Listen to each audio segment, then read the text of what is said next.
Learn English સિરીઝના episode 41 માં આપ સૌનું સ્વાગત છે. પ્રેપોઝિશન પાર્ટ 14 માં આજે આપણે બે પ્રેપોઝિશન જોવાના છે, જેમાં પેલું છે બાય અને બીજું છે ફોર. બાય એટલે કે દ્વારા અથવા તો થી.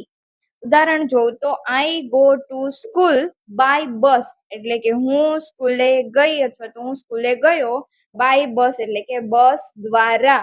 અહીંયા આપણાનો મતલબ થશે દ્વારા.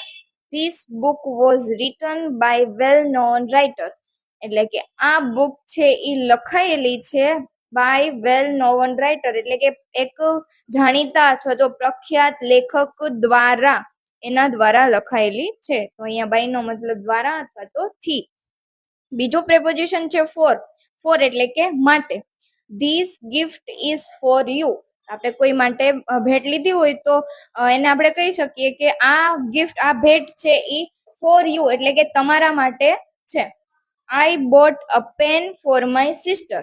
આઈ બોટ એટલે કે મેં ખરીદી અ પેન એટલે કે એક પેન. મેં એક પેન ખરીદી મારી સિસ્ટર, મારી બહેન માટે. અહીંયા આનો મતલબ થશે માટે. એટલે બાય એટલે કે દ્વારા અથવા તો થી અને ફોર એટલે કે માટે.